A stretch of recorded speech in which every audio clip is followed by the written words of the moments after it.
Welcome, everyone. We are now going to return to the topic of war. And war is always a tricky subject to cover in ethics. The stakes are really high. No one wants to have literally blood on their hands in wartime.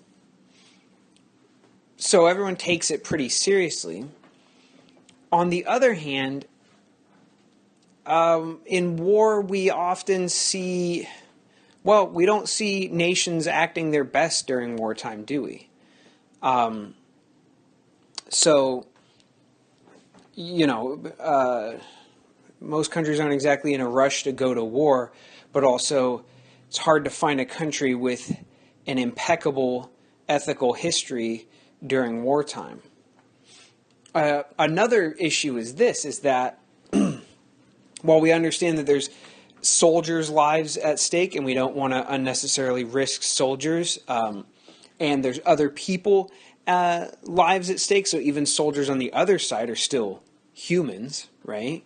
So we don't want to do inhuman, immoral things to them.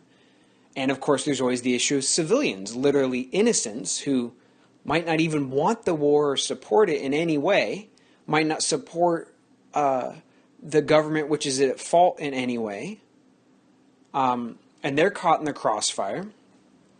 So there's all these real issues of deep moral concern. But on the other hand, some people will say, and Thomas Hobbes, who's pretty famous for what he says about war, is one of the people who say the following. They'll say, basically, there are no rules in war. We all know the expression, all's fair in love and war, right? So that's one possible response, is to say morality doesn't apply to all things. Morality doesn't apply to, say, poetry, right? You can have a poem about murder and it could still be a great piece of art. That's not really moral or immoral. So some people will say the same thing about war and say it's not the kind of thing that ethics applies to just because of the nature of what's involved. But I don't know about that. So a lot of people will say that, which is a fine position to hold. I mean, it's a possible logical position to hold on war. But then they'll also say at the same time, well, all's fair in war because, if your life is at stake, you can do whatever you want. But as soon as you've said something like that, you've already pointed to a moral or ethical rule which governs war. So let me point out what I mean by that. Some people will say you can do anything you need to in war. There are no moral rules. There's no moral regulation of war. And then they'll say immediately afterwards something which points to a moral justification of war, which also means if that moral justification were absent, then what would be done would be immoral. So for instance, many people will say there are no moral limits to war because if your life's at stake, you can kill, and if you can kill, you can do anything else. But they say if your life is at stake, then it's acceptable to kill. So once more, that's already a moral claim. That's an ethical moral claim about what you can and should do when your life is at stake. So you see how that's sort of a contradictory standpoint right there. There's no moral regulations in war because of this moral reason, this moral regulation. That seems to just be an outright self-contradiction. Here's another point, is that if one says such and such is acceptable during war under these conditions, say if your life is at stake, we have to understand that in most wars, they're not started because someone's life is at stake, and they're not literally or even metaphorically usually about the life or self-preservation of the nation going to war. Okay? For instance, our American Revolutionary War was about freedom was about taxation, representation, all these things. You know about that. At no point, though, were the settlers' very lives threatened by the British Crown. It was not like the British Crown was going to wipe out its new biggest, its new big, we weren't the biggest, but this new big colony it had. They weren't treating us very nicely, but same thing. If your neighbor threatens your life, maybe you can kill them in self-defense. But if your neighbor treats you badly, or I don't know what the equivalent of taxation without representation would be, steal some of your money, right? They overtax you or something like that. You can't go out and kill them. You can't wage war on your neighbor for those reasons. So once more, war is so tricky. It's such a tough ethical issue, and it's really easy to fall into either sort of self-contradictions. There's no limits, but please limit yourself in these ways. Or to have ready ways to think about it, such as war is like self-defense, that actually don't make good metaphors or analogies to what war is actually like. Okay? Let's put it this way. While war on the battlefield is often kill or be killed, that's not what leads nations into war. So you don't want to get confused that the individual soldier's life is at stake and therefore they're justifying killing the other soldier. You don't want that heat of the battle thing defining war in general for you, because that's not what leads nations to war in the first place. That's not how the United States, for instance, justifies its wars against other nations. The nations don't find themselves in the trenches in a kill or killed be situation that then they respond with war. Do they? That's very rare. So, all this to say, we've all thought about war and the morality of war before, but there's a real need for clarity around some of the key issues. Okay. So, the two readings we'll talk about today by Thomas Aquinas and by Vitoria are part of what's called the just war theory. Okay, so that's just war theory. Thomas Aquinas is he's Saint Thomas. He's a pillar of the theoretical or intellectual side of the Catholic Church. So Thomas is responsible for a large part of Catholic doctrine. That is the sort of rational and philosophical justification for why Catholics think the way they do. But here's the thing. Not all of you are Christian, let alone Catholic specifically. So you might be thinking, why should I care what St. Thomas thinks?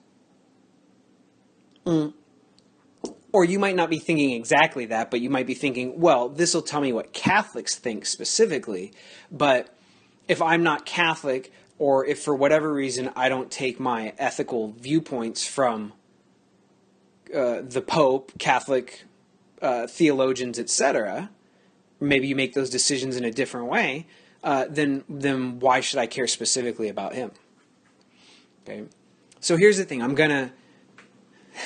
think it's important to know a fair bit of history to think about these kinds of issues, but this isn't a history class, right? So I don't want to bog you down with too many details. So know that this is a very broad overview, what I'm about to say. And in the details, there's lots of details that I'm totally leaving out.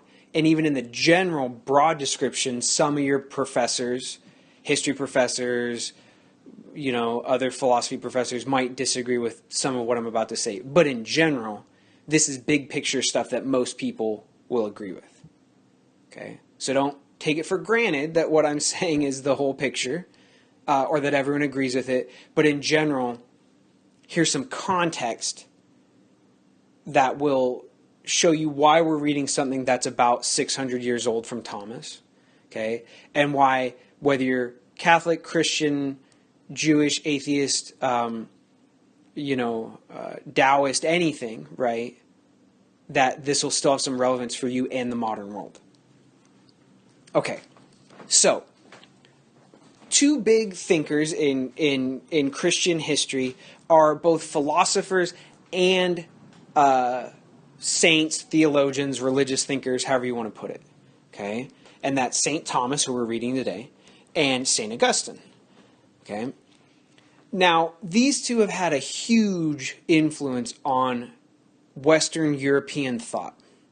And since we're in America, we're sort of like, and I don't mean this to sound arrogant, but Americans are sort of like the student who became the teacher of Western Europe. So all these political traditions, all of these literary traditions, Shakespeare, all this stuff, right? Romeo and Juliet, all this sort of stuff, okay? Those things develop and percolate over centuries in Western Europe. And then when lots of people, but some of them, a lot of them Western European, come to America, okay, they bring a lot of those ideas with them. And then America grows up and grows big and strong. And then we start basically exporting our values, our traditions, our ways of seeing the world around the rest of the globe.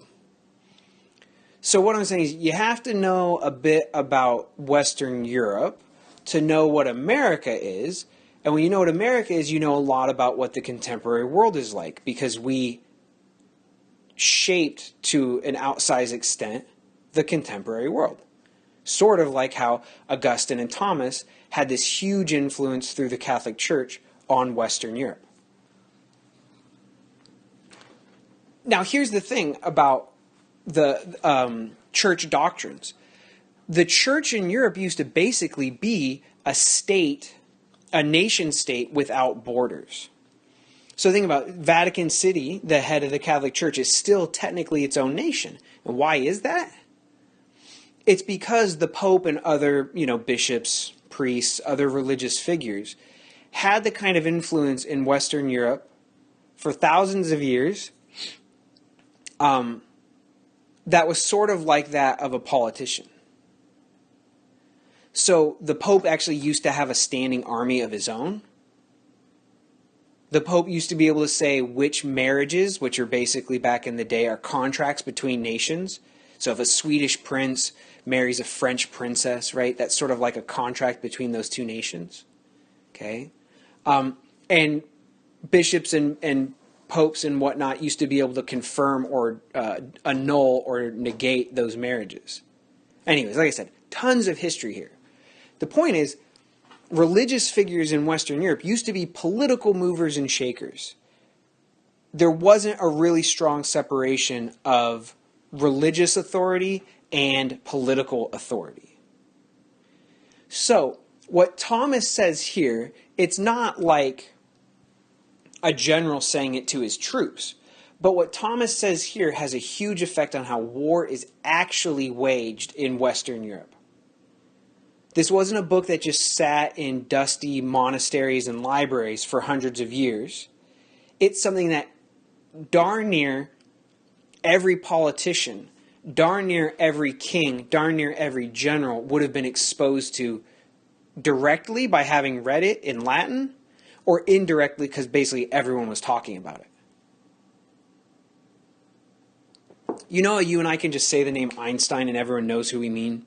And you could even say theory of relativity and it's like, yeah, I heard about that in school. I know more or less what you mean. Thomas, and lots of other people, used to have that sort of currency. That everyone with a decent education would know a little bit about what he said. And would basically think, yeah, he's right about a lot of the things he talks about. So here's the thing, is what we're reading today is not just what Thomas thought about war. It's what he and a bunch of other thinkers in Europe slowly and patiently worked out in book after book, in reaction to war after war, and slowly basically elaborated this general set of rules. So it's not just what Thomas thinks about war. This is sort of like the guidebook that I can say generally in Western Europe. I can't speak for the rest of the globe because I know Western European history better. But most of Western Europe and America took as our general guidebook to how war can be waged fairly and ethically. So that's the thing, is when I go through and I'll point out 5, maybe 6, depending on how you count them, different general rules. you'll see that all of them make pretty good sense. None of them will sound shocking to you.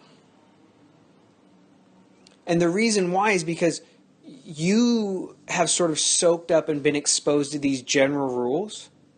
When you read about history in high school and about different wars that have been waged, when there have been things that have been pointed out as sort of crimes against humanity or atrocities, it's basically because those actions ran afoul or violated some of the rules that we're just going to talk about. Right? So once more, the basic point is that this isn't just what Thomas thinks about war. It's very widely agreed upon. And it's not just agreed upon by philosophers or, priests, but generals, politicians, and lay people, just common everyday folk, tend to take this to be the basic guidebook for the morality of war. So why did I spend all this time talking about that? Partly it's one key way to address Hobbes and people like that who are going to say, war is hell, but there's no morality to it. You just hope you're alive at the end of it. There's no good or bad in war. It's just kill or be killed like the animals. The same thing when a wolf kills a deer. It's neither moral nor immoral. It's neither ethical nor unethical. This is one way to respond to that, is to say there's a whole history of people agreeing in practice and in theory about what's legit in war and what's illegitimate in war. And here's that presentation now. Okay. Here's something that should strike you as strange. We're turning now to the book more directly. Thomas is part of what's called just war theory.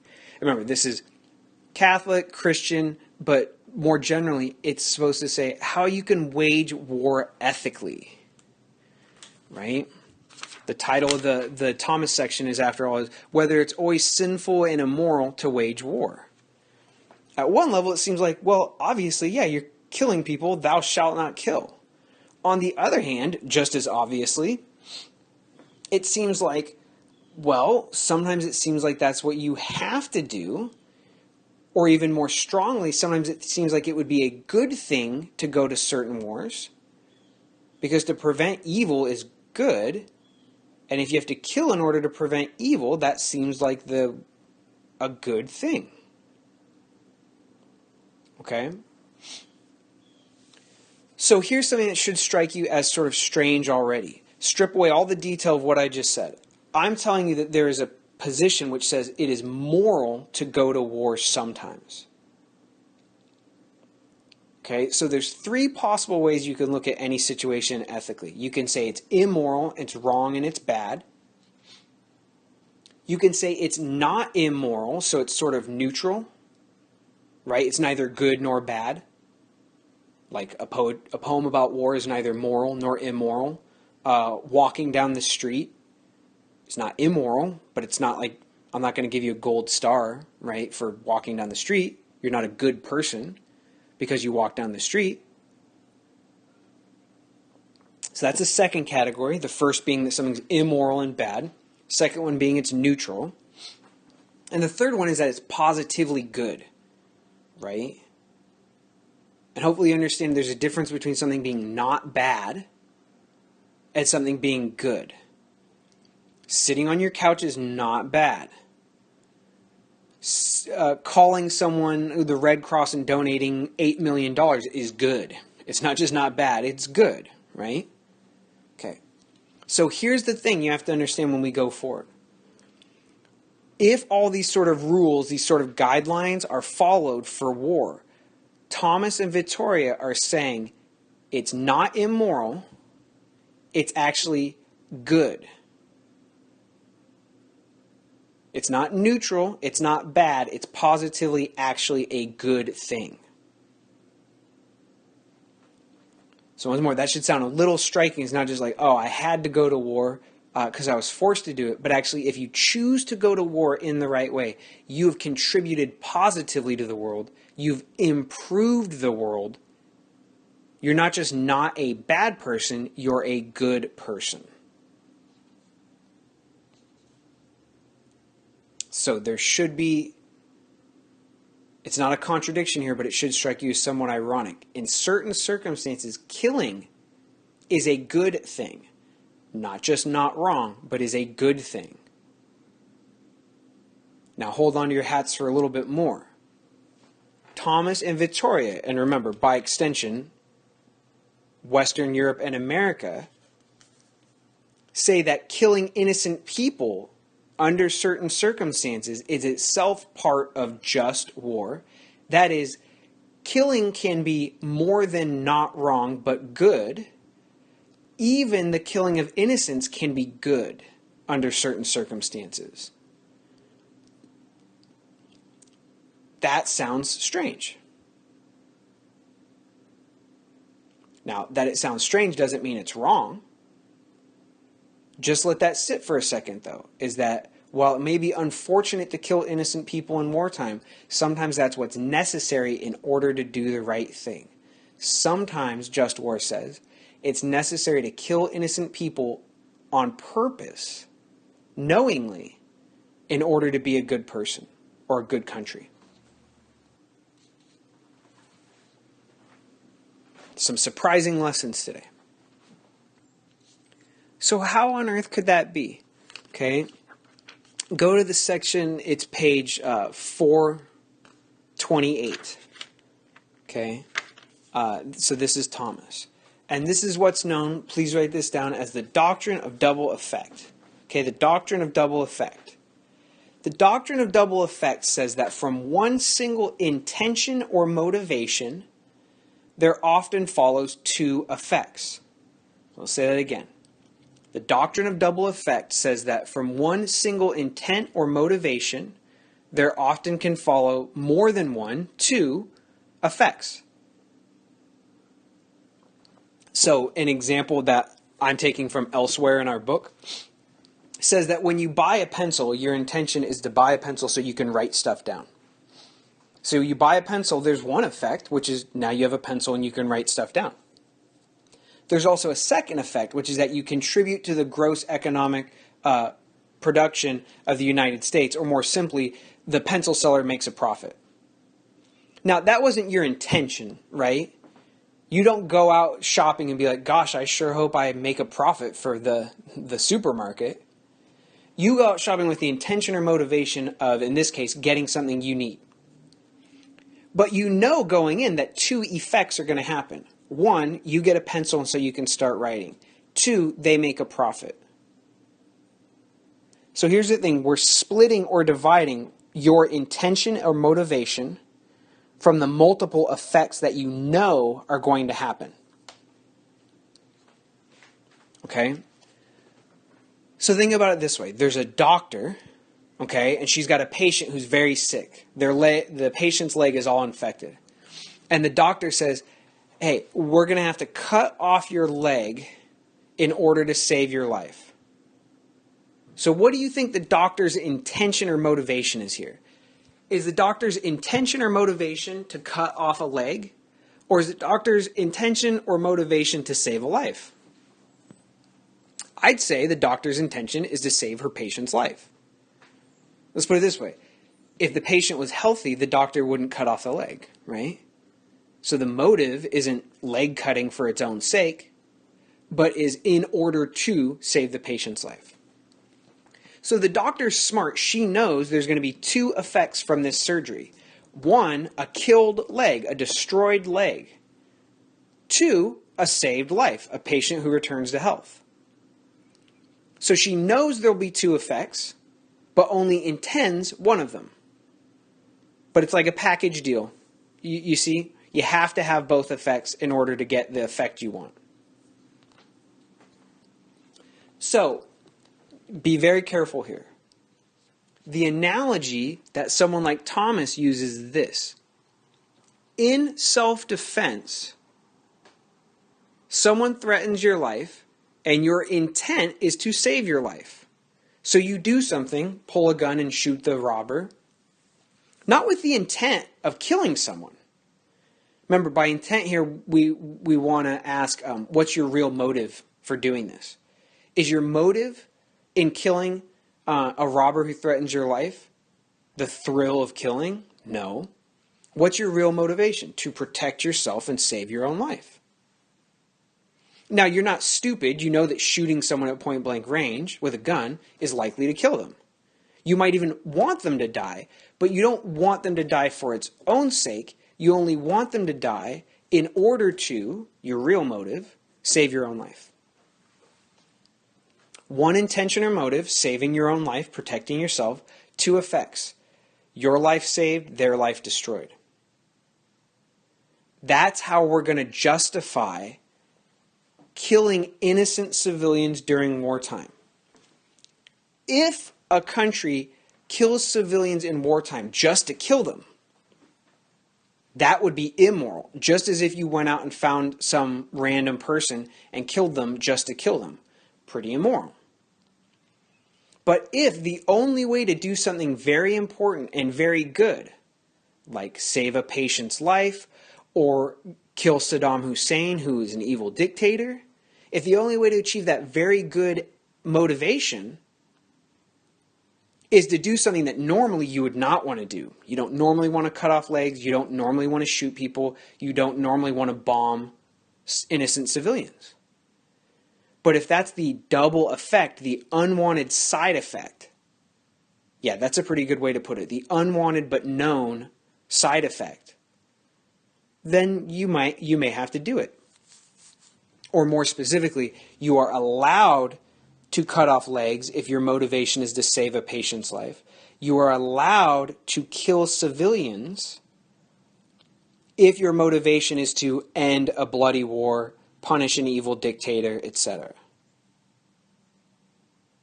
That's the basic core of double effect.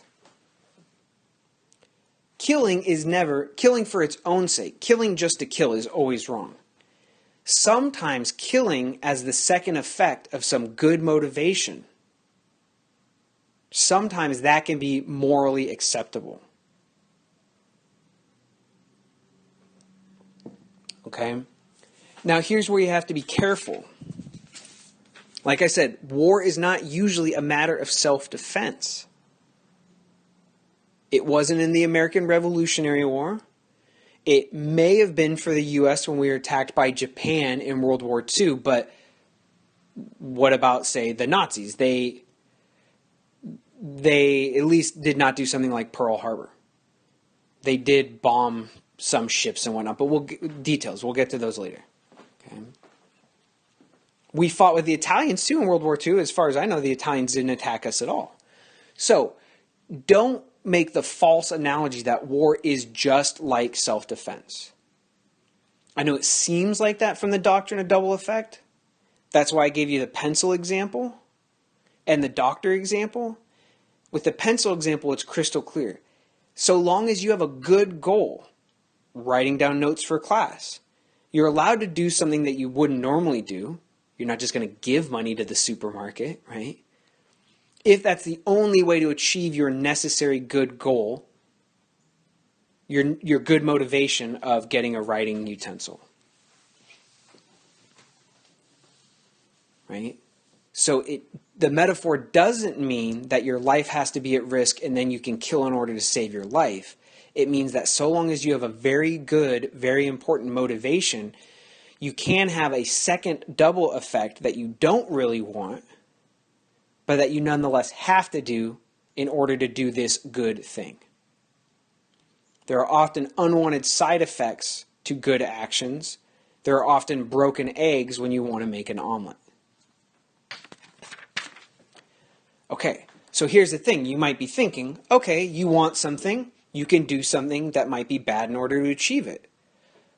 Slow down. It's not that you can do everything you want to do, no restrictions, so long as doing that bad stuff will get you something that you want. So that's what these rules that I'm about to list are. They are limitations or restrictions on what you can do to whom, in the case of war, how, who, and when you can kill in order to pursue some good goal. So let's put it this way. You want a pencil because you need to take notes for your homework. You are not allowed to kill someone in order to get a pencil. Okay? And here are the reasons or the rules why. The first one that Thomas says, this is page 427, is that you have to go through public or state institutions in order to wage war. Private individuals already have courts, right? So courts can solve problems between individuals. Your neighbor's dog is going to the bathroom on your lawn and you want it to stop. You don't kill your neighbor's dog or attack your neighbor. You file a complaint with the police or something like that, right? Okay. So here's the thing. War, by definition, involves two governments. If two people have beef with each other, they're supposed to go to a higher authority to resolve that problem. But with governments, if, say, the US and Russia have beef with each other, there is no higher authority to whom we can appeal, so we have to sort it out ourselves. The point here for this first condition, remember, these are conditions you have to meet if you want to wage war morally, is that war is not a matter for private individuals. So if you're mad at Vladimir Putin, please don't go and attack him. Okay? It has to go through the formal channels of your government. Military chain of command, Congress authorized the war, all this sort of stuff. Okay? Here's also what it means, is that ideally it's a public matter, meaning we talk about it as a government or as a people first. Think about it this way. If the current president has a beef with, say, China as an individual, they are not allowed to wage war using the United States to solve a personal problem. It has to be a national problem that involves the entire United States, and that's got to be the point of it. So war is not a means to settle private disputes, but only national disputes that can't be solved at any higher level. Okay, so already here I have a question for you all. Okay. In a country, we have civil judges. Okay, like I said, if you and I have a problem, we go to the cops and the judges and they sort it out. If we lacked police and judges and laws, when you and I had a problem, we would just kill each other. We'd fight and kill each other. That would be bad. That's exactly why we invented laws, authorized police to use force and detain people, and gave judges the ability to sentence people. Because if you lack those things, you and I would literally fight out every dispute. Since we have those things in place, since we have government in place basically, you and I don't fight, and our disputes get resolved peacefully. Isn't it nice? So, civil or governmental judges, etc., prevent civil war. They prevent me from killing you. That's great. Why don't we just have international judges, laws, and police? And then wouldn't that prevent international war? My point is this, and I'll put it very bluntly to try to provoke conversation. Cops within a nation are necessary to prevent immoral crime. Why don't we have international cops, like say the UN or NATO expanded and authorized militarily, that have laws and judges and military force to back them up to prevent international wars? Wouldn't that be a good idea? Okay, so the question is basically this. Why not make sure that NATO, the UN, pick whatever international organization you want, gets to function as like a worldwide police force, a worldwide judging force, and a worldwide legislative body? What do you all think about that? What would be the benefits? What would be the problems with trying to implement something like that? Okay. So that's the first one, is that war needs to be for the public good, not for private good. It should be discussed publicly, and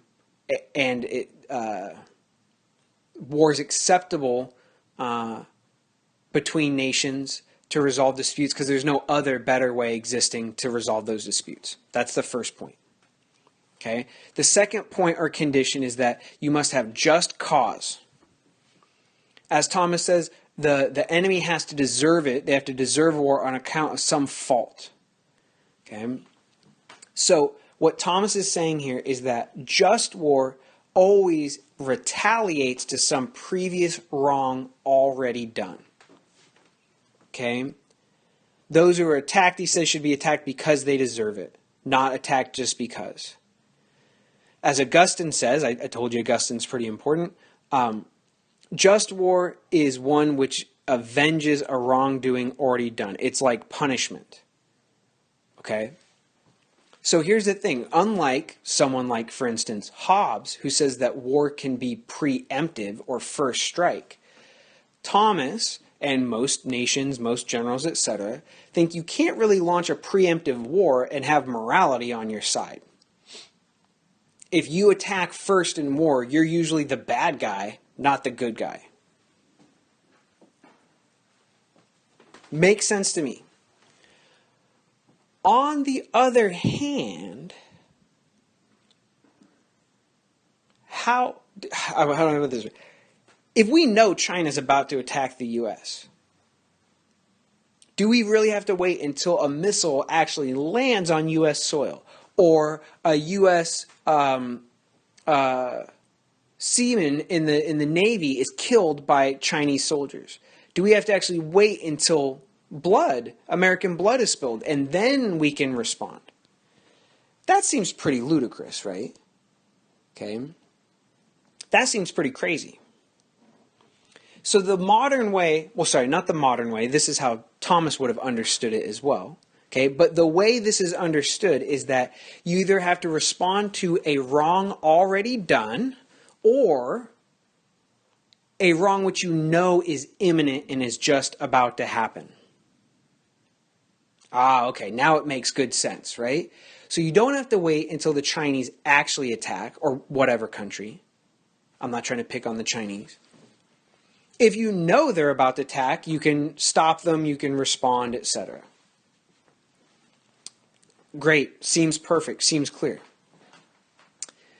But in real life, how can you tell or predict whether the enemy's posturing like they're going to attack?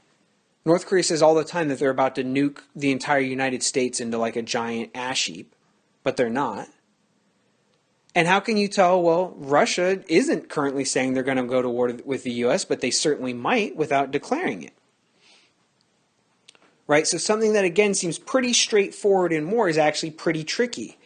If you want to wage a war and not be the bad guy, right? Not be on the losing side of history as the aggressor, the immoral, the unjust, right? The barbaric, you can only attack people when they deserve it. But how do you know when another country is just doing what's called saber rattling, like banging their sword around, false threats? Because you don't want to kill someone just for posturing, right?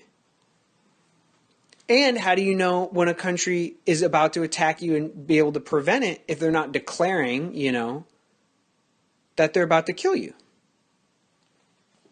So the question here is basically, what counts as an imminent threat? What counts as sure enough that you're about to be attacked, that you are allowed to load up all your missiles and fuel up the Humvees and all this sort of stuff and go to war with the motive of killing other people?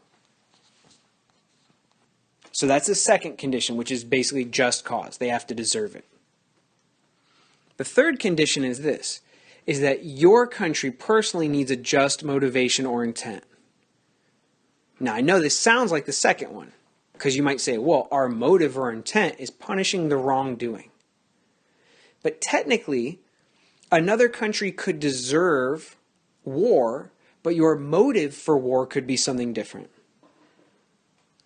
So let's think about it this way.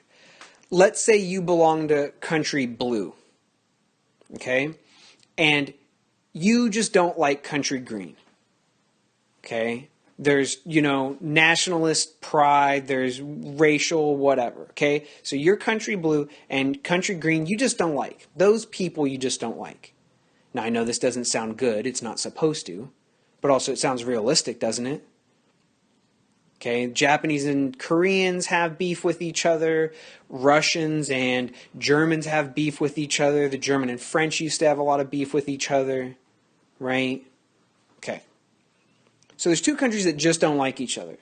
Now, Country Green does do something that's illegitimate. Let's say they invaded some small part of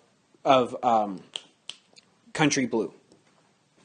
Now, that would be just cause right there. You're not allowed to violate borders. But what if the real motive, think about what's in the real heart of Country Blue, is like, yes, now we have an opportunity to go and wipe out those people who we don't like. Or now we have an opportunity to go and steal all their gold. Right? So this one can be a little hard to spot in practice, because who knows what really motivates an individual. Okay? But it's also pretty easy to spot in practice. Because if, when you go to war with a country, you go in quickly, punish the wrongdoers, make sure all the civilians are safe, and then get out as quickly as possible, I think I'm allowed to say your motive was just to stop the war.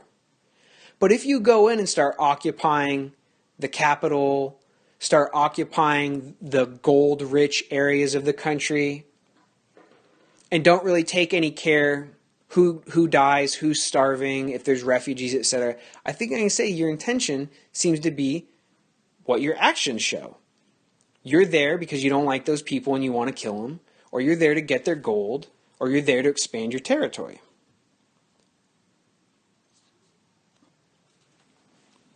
So here we get into another sort of sticky situation, a difficult to answer question about when you can go to war to prevent harm to others. That would be a good intention if you go, say, to prevent genocide. But in that situation, your own country has not received a wrong, has it? So let's say there's a genocide happening, we'll just say in Eastern Europe. Group E is trying to wipe out Group F. Now that would be a good motive if we went in there to try to stop that genocide. Okay? But we haven't received a wrong. It's not too clear from what Thomas and Just War say whether your own country is justified in going to war if your own country has received a wrong done, or whether all of humanity is justified in going to war when a wrong is done to other human beings. Just so you know, the one response is that if there's a wrong being done anywhere, it's an injustice to all humanity and something needs to be done to stop it. So you should intervene when you can to protect other countries' civilians, other countries' citizens. Another way of thinking is that then your country just gets involved in wars that aren't really your business all over the world, and that there's really no end to it. Because there's always some injustice going on somewhere in the world that war might be able to stop. Do you really want your country to be the one charged with saving the rest of the world? Once more, it's stuff you have to think about because our country is often in that role of policeman of the world. But it's not an easy thing to find an answer to. So those are Thomas's three main conditions that he says explicitly. Has to be a public matter. It has to be for the public good. Number one. Number two, it has to be in response to some wrong done. Or there has to be a wrong just about to happen that you're trying to prevent. Number three, your own country has to have a just motive or a good intent. Okay. Now, Vitoria repeats those. And he agrees completely with Thomas. And then he adds a few more that are sort of implied by Thomas. Okay, just so you know, in Vitoria, it sounds like in the very beginning that he says that war is just like self-defense. And it seems like he disagrees with Thomas and says that national wars are private matters just like private self-defense. Okay, I know it seems like that, but what Vitoria is actually saying is he's saying that he's making the general point that force or violence, while in general bad, can be just or legitimate in certain circumstances. His point is basically, punching someone just to punch someone's never good, but if you have to punch someone to save your property, you're allowed to do it. Similarly, shooting off guns at people is never a good thing just to do it for fun. But if you have to shoot off your guns at, say, the Italians to protect the Roma or the Jewish people in Italy from being slaughtered, well, then you have to do it. Okay, his point is not that war of nations is just like self-defense. Okay, that's not his point, even though it sounds like it. It also sounds like he disagrees with Thomas there, but trust me, he agrees with him. It just sounds like the opposite. So here's what Vitoria adds. It sort of fills in the blank of what Thomas implies. There's a fourth rule or condition, okay, that both of them agree on, which is that the means have to be proportional to the end. This is that you have to have a proportionate response. We see it on page 428A, near the middle. That's where Thomas says, even if you have good intentions, it can be immoral if your action is way out of proportion to your goal. Okay, so you can't use more than the necessary violence. We also see this on page 430A going over to B of Vitoria, and that section is actually titled Proportional Force. Okay. His point is this. He says, again, he uses inside of a nation metaphors to talk about outside of a nation international warfare, which is confusing. But he says the same thing. You have to punish someone if they steal. But if you chop off someone's hand or put them on the rack and torture them for stealing a loaf of bread, that's totally disproportionate. Then you've actually done something wrong. Similarly, let's say Canada invades because they want the oil in North Dakota. That would be wrong. If we go to war because we want that to stop, not because we hate Canadians, then that would be moral. We're fine. But if what we do is we push Canada back to the Canadian border, that would be proportionate. Kill as many Canadian soldiers in the U.S. as we need to push the rest of them back to Canada. That would be proportionate. That's moral with an M. But if what we did because they tried to invade North Dakota was burn all of their coastlines and invade from the north and take every regional capital and burn it to the ground, and then you see where I'm going with this, right? Kidnap all the children and bring them to the U.S. Whoa. Totally disproportionate, totally immoral, even though they invaded first. If your response is way an overreaction, then you're in the wrong as well. Doesn't mean that they're right to invade in the first place, but it means now we have two evil states rather than just one. So remember what I said before? The doctrine of double effect doesn't mean that if you have some goal, you can do whatever you want to achieve it. If you have the good goal of stopping Canada's invasion of North Dakota, you're allowed to do just enough to stop them. You can't do twice as much as it takes to stop them. And as I said, that's in Thomas too, but it's like one line and a bigger point. Vitoria expands it so we're crystal clear on it. Okay? So that's the sort of fourth rule, which is about proportionality. Okay. I'm going to say it's a fifth rule, but it sort of just modifies or expands the second point that Thomas makes, which is that you can only respond to a wrong that's already done. But this is what Vitoria says on page 430b. Okay? And he says, not all violence is legitimate during war. This is sort of a combination of proportionality and that you can only wage war in response to a wrong already done. Basically says this. He says, if a diplomat, these are my examples, he says, if a diplomat insults your king, that's wrong, but that's not wrong enough to go and start killing people. If a country assassinates your king, that's surely wrong enough that you can go to war. Once more, I think we can all agree on that. An insult is not reason enough to go to war. An assassination of your high ministers is. What about stuff in the middle? So my question to you, this is a discussion question, is what's wrong enough that you are morally allowed to go to war in response to it? Insults, clearly not. Assassinations, yeah. But what about if hackers disable part of the U.S. Electrical grid? And that's something, trust me, that'll probably happen in your lifetime. If there's a war in your lifetime against certain nations, I can guarantee you that'll happen. Russia's preparing to do that. China's preparing to do that. North Korea has already attacked the U.S. that way. Russia probably has. It's hard to tell. The Chinese probably have. Okay, but that's something that'll happen. So if part of the U.S. electrical grid is shut down, is that reason enough to go to war? Part of me wants to say, no, that's a real jerk move. But again, insults are a jerk thing to do. But I don't think we should start slaughtering Russian army recruits because, they insult America.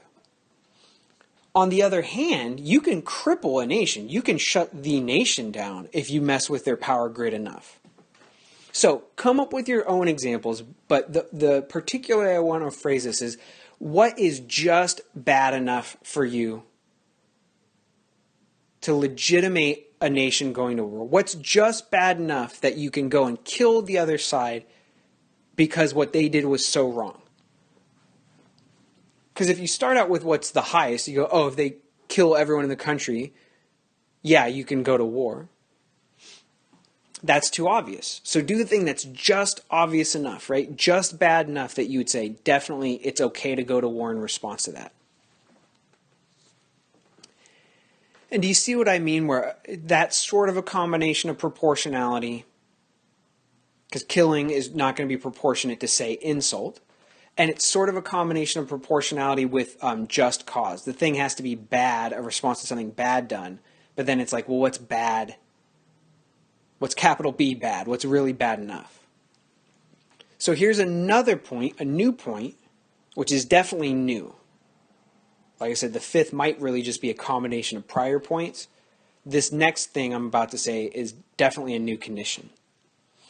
And that's where Vitoria says on page 430b that war always has to be an option of last resort. You always must talk it out first. War is hell. The way that Vitoria puts it is this. He says, truth and justice in moral questions are hard to attain, even for normal morality. Okay? And he says, even more so in war, if you make a moral error, it will be inexcusable because it's a matter of great importance involving danger and calamity to many. And there are neighbors, too, whom we are bound to love as ourselves. So basically, the stakes are so high in war, Vitoria says, that if you make a mistake, you're making a huge mistake. Think about how many dead in the trenches of World War I because a series of moral mistakes that countries made. Think about how many dead in Vietnam. Right? The list goes on and on and on. So you have to talk about it and make sure you're not making a moral mistake first. Once more, a series of questions occur to me. How do you know when you've talked about it enough? How do you really know you're not making a mistake? Because no one ever thinks they're wrong until it's too late, right? The American people almost all supported Vietnam until it became clear that it was a problem. Then they realized it was a mistake and wanted it changed. Okay. Lots of people supported the second Iraq War, not the one in the 90s, but the one in the 2000s, right? Seemed like a good idea, and then after a while, people started saying, well, maybe we shouldn't have gone, or maybe we should have done it differently, right? So how do you know when you've talked about it enough to make sure you're not going to make a mistake, right? It's not easy to say. Also, another question, and these are open-ended questions, but who do you talk to? Do you talk within your nation to make sure it's good for your nation? Do you talk to the other nation? That's what diplomats are for. Do you talk in the UN? We tried that before the Second Iraq War. I mean, we did. We went to the UN first to try to get Security Commission, I think it's called the Security Commission, the Security Council, to get their support. Right? So it's a good idea in theory, but realistically, it's not clear when you're doing that correctly and when you're not. Okay, and so we'll end this recording on just war with a final question. I'll start with an observation. My view is that all of these conditions seem, in a good way, almost common sense.